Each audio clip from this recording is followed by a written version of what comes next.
Main मुद्दे good academic record को लेकर मैं आपसे कुछ चर्चा कर रहा हूँ। इससे पहले मैं आपको एक खुशखबरी दे दूँ। यदि न्यू एजुकेशन पॉलिसी विधिवत रूप से इंडिया में या अपने राजस्थान सहित संपूर्ण देश में विधिवत रूप से ये लागू हो जाती है तो असिस्टेंट प्रोफेसर की बम्पर भर्तियां आपको देखने को मिलेंगी। इस चीज़ के लिए मैं आपको आश्वस्त कर दूं कि यदि आप ये सोच रहे हैं कि जिस प्रकार अभी जो ट्रेंड चल रहा है 800, 700, 1000, 500 इस प्रकार की वैकेंसियां आपको देखने को मिलती हैं, यदि न्यू एजुकेशन पॉलिसी विधिवत रूप से लागू हो जाती है तो अगले 2-3 साल में जिस प्रकार रमसा में एजुकेशन स्कूल एजुकेशन में रमसा के तहत तो बम्पर भर्तियां निकली थी आपकी स्कूल लेक्चर की, ठीक उसी प्रकार एक कॉलेज एजुकेशन में एक क्रांति आने वाली है। असिस्टेंट प्रोफेसर की बम्पर भर्तियां आपको देखने को मिलेंगी। अब आते हैं अपने मूल मुद्दे गुड एकेडमिक रिकॉर्ड को लेके। इस वीडियो में 2 बातों पे मैं आपसे चर्चा करना चाहूँगा। पहली बात तो ये है कि गुड एकेडमिक रिकॉर्ड क्या है और राजस्थान में जो अभी आने वाली भर्ती है संभावित फरवरी लास्ट तक जो आपकी असिस्टेंट प्रोफेसर की लगभग 2000 से अधिक पदों के लिए वैकेंसी आने वाली है, उसमें गुड एकेडमिक रिकॉर्ड को लेकर क्या प्रावधान रहेगा। देखिए साथियों, पिछली भर्ती राजस्थान में जब पिछली भर्ती निकली तो उससे ठीक पहले राजस्थान के सभी न्यूज़पेपर्स में असिस्टेंट प्रोफेसर की भर्ती को लेकर गुड एकेडमिक रिकॉर्ड का जो है न्यूज ट्रेंड में थी। हालांकि बाद में प्रशासन को और सरकार के पास अपने मत रखा, ट्रेंड चला, सोशल मीडिया के माध्यम से भी सरकार के पास अपनी बात पहुंची, तो ये गुड एकेडमिक रिकॉर्ड वाला जो है मुद्दा गौण हो गया।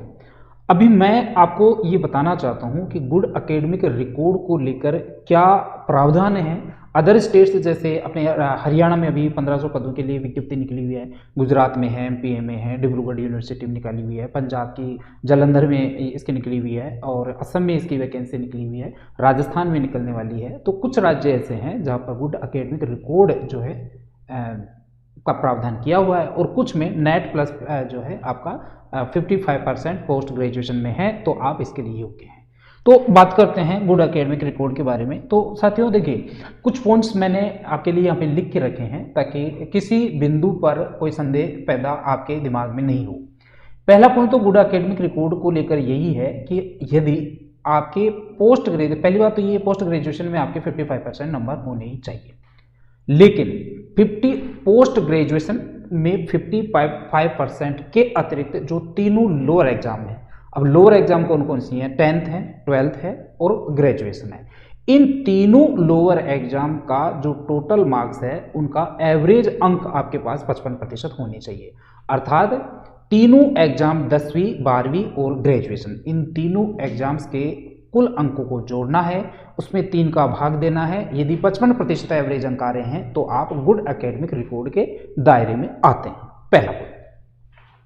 दूसरा पॉइंट ये है कि देखिए यहाँ पर कई बार ये तीनों का अलग अलग इस वजह से नहीं दिया क्योंकि कई बार ऐसे होता है कि किसी एक पर्टिकुलर एग्जाम में बहुत ज़्यादा नंबर होते हैं और दूसरी एग्जाम में बहुत कम नंबर होते हैं, तो उनका एवरेज मिला के 55% हो जाना चाहिए। पहला पॉइंट। दूसरा पॉइंट ये है कि आपको पोस्ट ग्रेजुएशन के अतिरिक्त यदि पहली शर्त आप पूरा नहीं करते हैं तो दूसरी शर्त यह है कि यदि आपके पोस्ट ग्रेजुएशन में 55% हैं और किन्हीं भी 2 लोअर एग्जाम, चाहे वो 10वीं और बीए हो, स्नातक हो, या 12वीं और स्नातक हो, या 10वीं और स्नातक हो, कोई सी भी 2 लोअर एग्जाम में आपके 55% अंक होना चाहिए। 2 शर्त होगी। तीसरी शर्त यह है कि कोई भी 2 लोअर, यदि पहली शर्त आप पूरा नहीं करते हैं, यदि दूसरी शर्त भी आप पूरा नहीं करते हैं, तो तीसरी शर्त का मतलब ये है कि आपके पोस्ट ग्रेजुएशन में 55% अंक तो होना ही चाहिए। इसके बाद किन्हीं भी 2 लोअर एग्जाम में अलग अलग 50-50% अंक होने चाहिए। इसका मतलब ये गुड एकेडमिक रिकॉर्ड के माध्यम से चयनकर्ता हमसे ये चाहते हैं कि कोई भी अभ्यर्थी, कोई भी प्रतियोगी ऐसा असिस्टेंट प्रोफेसर में सफल नहीं हो जिनके अंक मध्यम अंक भी नहीं हो, 50% से अंक कम भी अंक नहीं हो। तो ये 3 शर्त हुई गुड एकेडमिक रिकॉर्ड की। एक बार दोबारा बता दूं, पोस्ट ग्रेजुएशन के अतिरिक्त जो लोअर तीनों एग्जाम हैं 10वीं, 12वीं और स्नातक, उसमें आपके 55% अंक होने चाहिए। दूसरा, यदि ये शर्त पूरी नहीं करते हैं तो कोई भी 2 लोअर एग्जाम में आपके जो औसत अंक हैं वो 55% होने चाहिए। ये भी शर्त यदि आप पूरी नहीं करते तो तीसरी शर्त ये है कि कोई भी 2 लोअर एग्जाम हो और उन 2 लोअर एग्जाम में अलग अलग 10वीं में अलग 50% होना चाहिए और 12वीं में अलग 50% होना चाहिए। फिर चाहे ग्रेजुएशन में उससे कम हो, या फिर ग्रेजुएशन में 50% हो और 10वीं में 50% हो, 12वीं में कम भी हो सकते हैं, ज़्यादा भी हो सकते हैं। तो ये 3 शर्तें हैं। अब इसमें कुछ रिलैक्सन भी दिया हुआ है। क्या है कि यदि आपको ऐसा नहीं है, ये तीनों शर्तें आप पूरा नहीं करते तो कुछ छूट है। पहली, इसमें छूटों में 4 छूट मैं आपको बताऊंगा। पहली छूट तो ये है कि यदि आपके पोस्ट ग्रेजुएशन में, चाहे आपकी स्ट्रीम किसी भी स्ट्रीम से हो, पोस्ट ग्रेजुएशन में यदि आपके 55% है और पीएचडी आपने कर रखा है, तो फिर आपको गुड एकेडमिक रिकॉर्ड की जो बाधा है वो आपने स्वतः ही पार कर ली। क्या कहा मैंने? यदि आपके पोस्ट ग्रेजुएशन में 55% अंक हैं और यदि आपने पीएचडी कर रखी है, तो आपको गुड एकेडमिक रिकॉर्ड की बाधा से घबराने की आवश्यकता नहीं है। दूसरी छूट ये है कि यदि आपने आपके 55% के साथ स्नातकोत्तर उत्तीर्ण है, अर्थात पोस्ट ग्रेजुएशन में आपके 55% अंक हैं, आपने एमफिल कर रखी है और किसी भी एक लोअर एग्जाम में यदि आपके 50% अंक हैं, तो फिर आपको ये बाधा परेशान नहीं करेगी। दोबारा बता रहा हूँ, यदि आप एमए में, एमएससी में आपके 55% अंक हैं, आपने एमफिल भी कर रखी है, साथ ही यदि आपके किसी भी लोअर एग्जाम में यदि आपके 50% अंक हैं, तो भी आप ये गुड एकेडमिक रिकॉर्ड का जो दायरा है उससे बाहर हैं। आगे चलते हैं। एक, यदि ये भी शर्त आप पूरा नहीं करते तो फिर आप अलग, एक आपके लिए अलग बनाई हुई है कि हो सकता है कि कई छात्र ऐसे होते हैं जिनकी स्कूलिंग में बहुत कम अंक होते हैं लेकिन स्नातक और स्नातकोत्तर में बहुत अच्छे अंक होते हैं।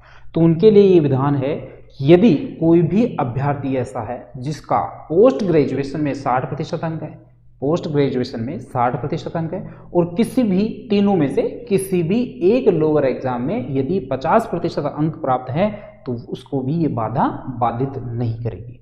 इसके अलावा ये है कि अभी आप ये कहोगे कि सर ये तो सभी आपने जनरल वाली बात बताई है, तो जो भी रिजर्व कैटेगरी की हैं, चाहे वो ओबीसी हो, वो एमबीसी हो, एसटी हो, एससी हो, अर्थात कोई भी रिजर्व पे फिजिकल हैंडीकैप हो, तो कोई भी रिजर्व कैटेगरी का कोई अभ्यर्थी है तो उसको जो भी प्रतिशत अंक मैंने बताए, वहाँ उनमें से आपको 5% अंक कम कर लेना है। जैसे यदि मैंने 55% जहाँ बोला है तो वहाँ आपको 50% मानना है और जहाँ 50% बोला है वहाँ पे 45% अंक आपको मानना है। तो इस प्रकार जो है वो आपकी ये पोस्ट ग्रेजुएशन में ये आपके good academic record assistant professor या कॉलेज लेक्चरर के जो पदों के लिए वैकेंसी आएगी उसमें ये लग सकता है। अभी राजस्थान में इसका क्या सिनेरियो रहेगा वो तो वैकेंसी आने के बाद ही पता चलेगा, लेकिन ये ज़रूर है कि बहुत जल्द आपके सामने वैकेंसी होगी, इसलिए आप नियमित रूप से अपनी तैयारी करते रहें और किसी भी प्रकार की कोई क्वेरी हो तो आप स्क्रीन पे दिए हुए जो है नंबर्स पे आप हमसे संपर्क कर सकते हैं। धन्यवाद।